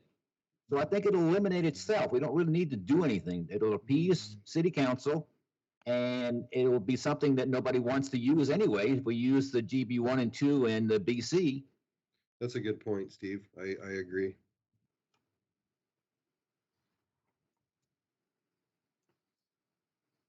We could spend all night trying to figure out what city council is thinking. I'll make a motion that we approve option 4 and include the BC, GB1 and GB2 as allowable zones for the storage units. What about neighborhood business? Did you want to put the B in there or no? I would. Yes. Okay, all right, add that one too then. Okay, so Steve made a motion to approve option 4 with BN, BC, GB1 and GB2 and leaving IL in there. That's correct. Okay. Do we have Madam Chair? Yes, I just want to make sure I'm clear. Is that with a conditional use permit? correct. Okay. Yes. Absolutely. So, We no, I need to be clear on the motion. Is it a recommended denial or a recommended change Change. in this particular option? And that would be ... Yes. So option 4, adding in BN, BC, GB1 and GB2. Yes. So we're adding 4 other zones besides the IL, but we're leaving the rest of it the same. Yes. This is Brett. I'll second. Okay, so moved by Steve, second by Brett. All those in favor, Steve, Aye. Jeff, Aye. Michelle, Aye. Brett, Aye. Tom, Aye. Ron, Aye. Matt. Aye. Okay, now we go back to business item number 3. All right, give me a minute. You knew it was coming, Christie. I know, but Rodney still got control of the screen. So. He's not even there. Okay. Whew. That was a rough Oh, one. we don't have those, don't we? All right, so thank you, Madam Chair and Commissioners. The requested action before you tonight is the extension of the conditional use permit for the expansion of the existing Mason Creek RV Park in an RA zoning district at 807 North Franklin Boulevard. So this request is from the applicant stating that the RV park property is currently under contract for sale to a different party than the ones that originally requested the CUP. Oh, good. And this entitlement is a key component of that sale. The potential buyer has shown that they have resources and vision to take the property to its fullest potential as an RV park and beyond. So Christy, wasn't the conditional use permit only for the current owner? It was for the land because it's been an RV park for so long. And it would Okay. just continue to be an RV So park. it can transfer easy, okay. Yes. And Christie, question, the new potential owners are agreeing to the old conditional use permit if we just extend it out. That is correct. They are, Okay. they are agreeing to those conditions. As a matter of fact, the proposal that was presented to you presented kind of a really loose concept. They didn't have a layout for you to look at, and they proposed 100 spaces. Right. Yada, yada, yada. This new buyer has gone and looked at the property and said there's no possible way you could get 100 spaces in there. They're talking like 30. Wow. So if that helps at all, but Yeah, yes, helps a lot. the conditions were acceptable to them. Okay. Okay. Thank There you. was some fencing and stuff involved, and they were fine with, All right. with those. Okay, so the area is currently zoned RA, suburban residential. The current use is the Mason Creek RV Park. The surrounding zoning is BC, RA, and RS6. So the area to be improved is 10.46 acres of the overall site. As you know, utilities are already available. It's already an RV park. The access on Franklin Boulevard will not change. Each RV space is required to provide one parking space, and they will have indicated they're willing to do that, and additional visitor parking as is necessary. The CUP for expansion was approved in March of 2020 and expires on October 8th of 2020. So again, your applicable regulations are the same for the CUP. It's compatible with and not adversely affecting the livability of the neighborhood. If no building permits have been issued within 6 months, the CUP will expire. They only have the option to extend it one time. They can't come back continually. So they have indicated that 6 months would be plenty for what they're hoping to do. And they will have to come in with an RV park development. After our meeting, I requested that they actually submit, even though what we're talking about doing right now is rehabbing the current park and expanding into that other area later. But what I requested that they do is do the preliminary site plan for the entire park up front, and then phase out the final site plans as they want to build. And then what that'll do is that'll lock their CUP into place so they don't have to worry about it expiring. It would be similar to a subdivision where each final plan then would just continue to grow. And they were fine with that as well. And then that also locks the current RV park kind of into a layout and a business plan at that time. So the staff analysis for this is it has been existing as an RV park for a number of years. The remaining property is essentially undevelopable if the RV park remains as it is landlocked. So there's no other access. RV parks are proven to be a draw on emergency services, as this one has in the past. The new owners intend to evict all the current tenants and remodel the entire park. The RV parks are assessed very low impact fees and will not offset the cost of the city over the long term. But again, this park's been there for a number of years. The length of stay in RV parks is difficult to monitor unless a business plan is submitted, and that will be required with their preliminary plan submittal. So the conditions of approval, as were previously listed in the CUP, are here, and they were in your staff report. And again, they were amenable to those. So the staff met with the potential buyers last week.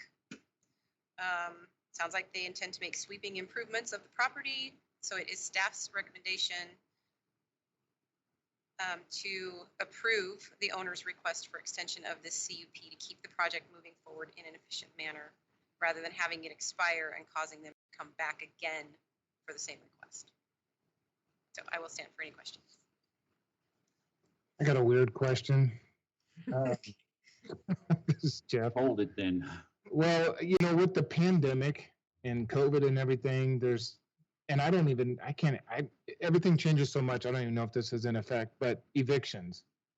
In 6 months, if this pandemic is still where we are and evictions are not possible. That was evictions for non-payment of their rent, not evictions of this type. Different kind of eviction we're talking about here. If that eviction for the COVID was people that lived in apartment buildings or whatever and didn't pay their rent because they lost their job. Couldn't get it. So this would probably not. I told you it was a weird question. So this could fall, and I imagine would fall, under our code, our zoning code that says they can only stay for 6 months. Okay. So the people that have been there for the long term up to this point are actually violating city code. So, so the word eviction then has a different meaning in this context. It's like you're in violation of the ordinance, so you need to go. Yes. Okay. Madam Chair, if there's no other questions, I would make the motion Go ahead.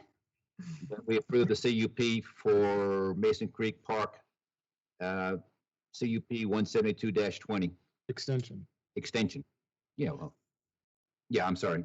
CUP. For 6 months. Yeah, yes. Second.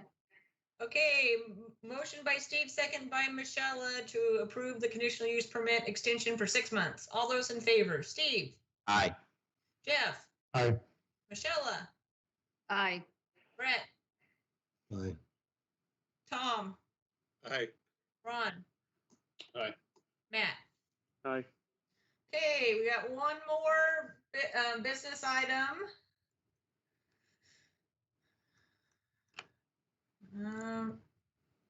Make the motion, we approve. For Sharon Barnes.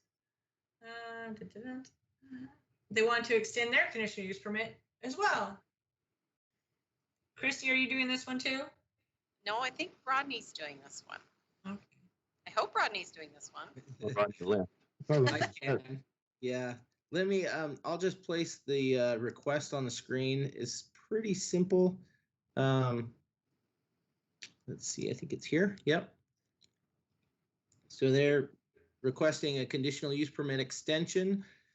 This is a little bit different because they requested it in September of 2019.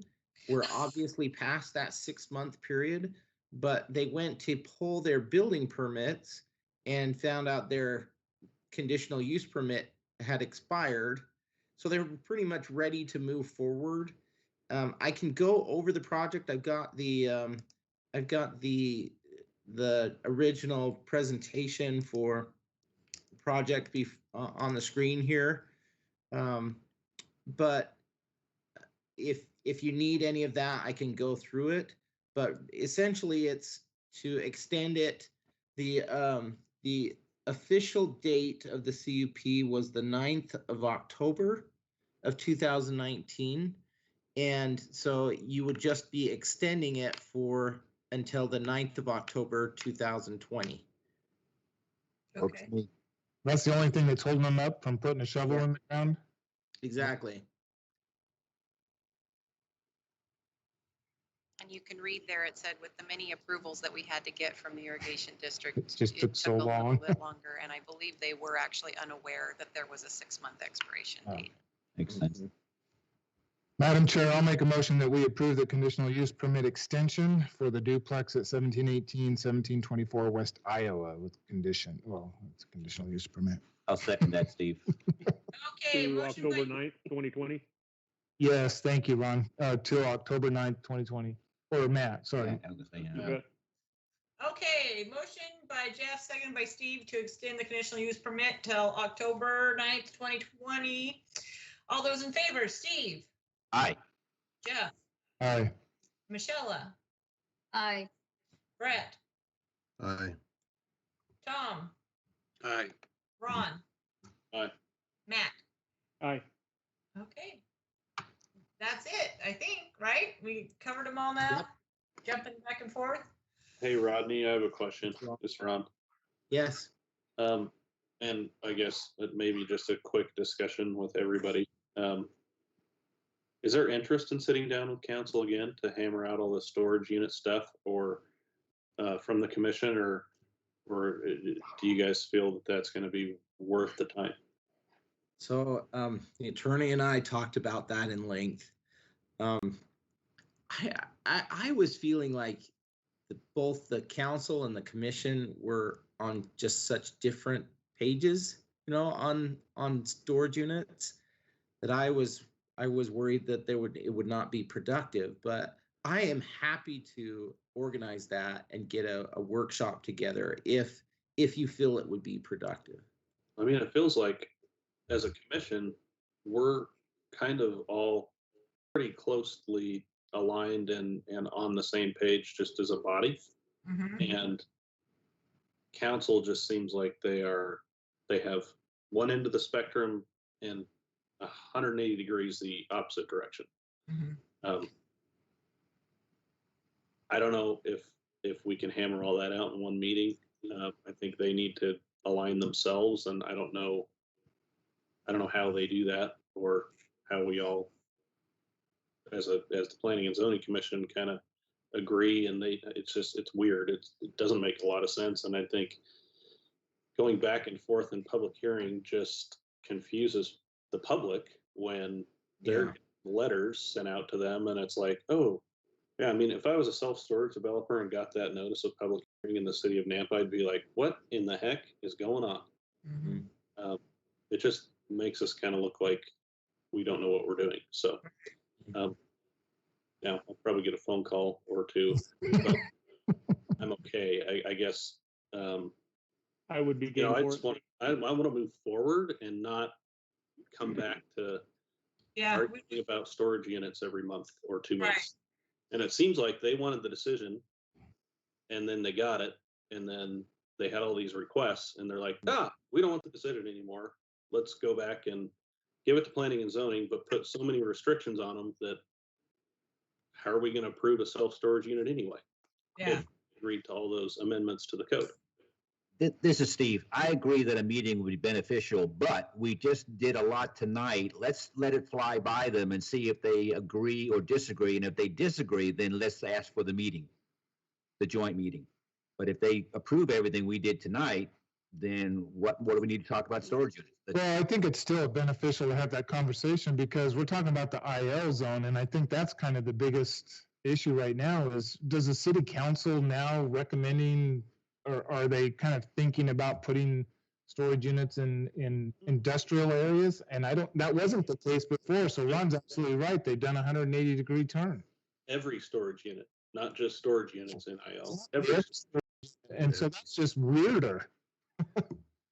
So I think a conversation, no matter what, is beneficial, but I would like to see what their action is on this recommendation that we just did tonight, and then still have that conversation no matter what, because that's odd that they would do that 180-degree turn on the industrial zones.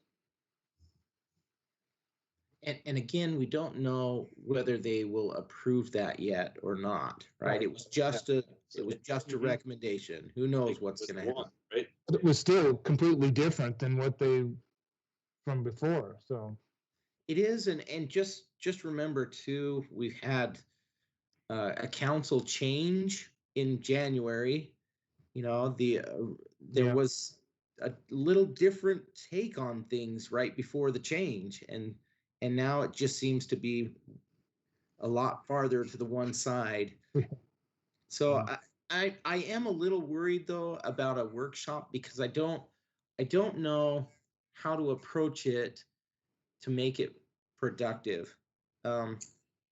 Because if the council feels like they are the elected officials and they need to make sure that you as commissioners understand what they feel is the direction that the city should take, but you as commissioners are, you make a recommendation based on your situation, your opinions, your feelings, and the data you receive, and it shouldn't have to do with reflecting exactly what city council is wanting to see done.